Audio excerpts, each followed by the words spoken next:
Good afternoon.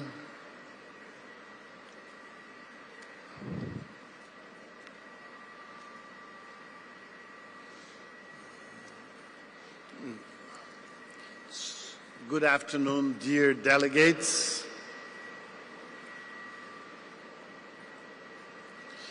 I'm pleased to convene this informal stock-taking plenary on the consultations I have been overseeing as COP30 President.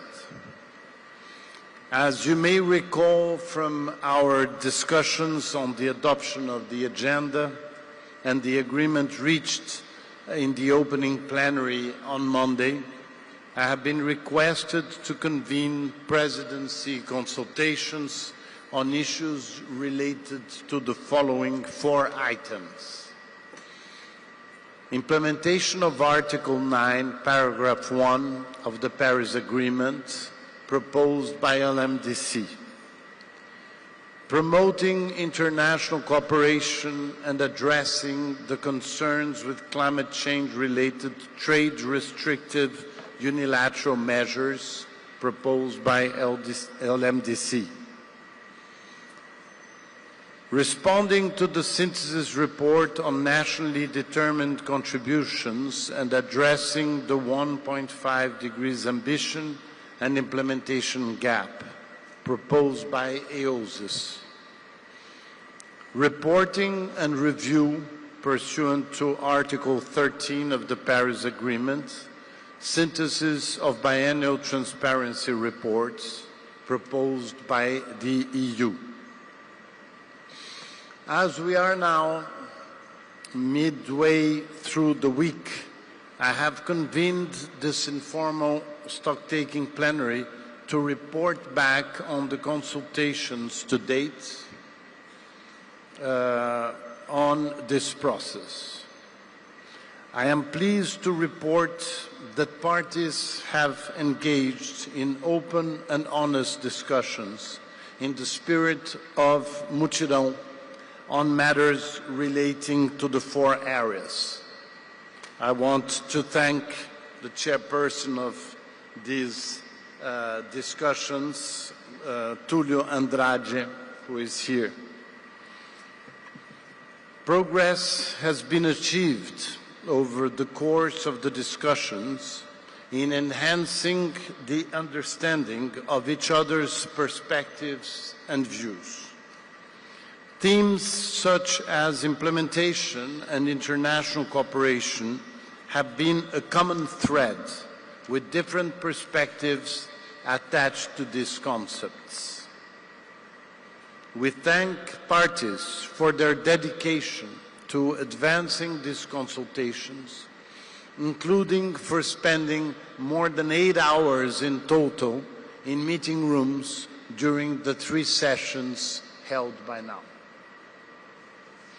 We heard very positive assessments from parties regarding the discussions with a level of engagement they have not seen in a long time, which resulted in very concrete proposals for a way forward to building bridges, finding solutions, and reaching an outcome with real impacts in the real world. At the same time, we heard from some of the parties that they need more time and adjust the pace to feel completely safe in advancing in this process.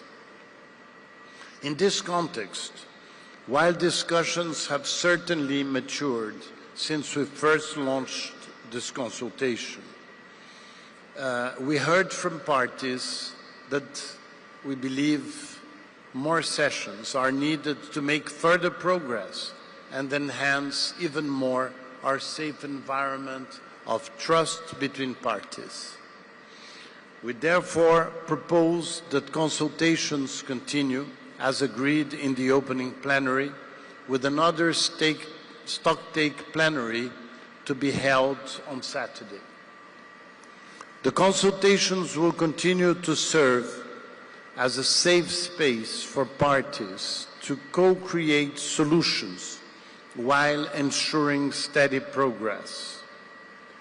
We reiterate that the COP30 presidency will remain fully committed to transparency, inclusiveness, and predictability in our process. As we have repeatedly said, there will be no surprises in this process. Our mode of work will continue being guided by the guardrails put forward by parties, which will be ensured by the presidency. Guardrails such as preserving the architecture and the policy cycle of the Paris Agreement, constructive and respectful engagement on issues related to all 4 agenda items proposed, preserving the nationally determined nature of NDCs, and preserving the scope and mandate of GST2. The space will remain open, inclusive, and transparent with the involvement of observers. I will not open the floor in this informal stock-taking plenary, and since the consultations will continue tomorrow. Time and venue will be announced by the Secretariat today. I want to thank you very, very much for the spirit that is surrounding these consultations. Thank you very, very much.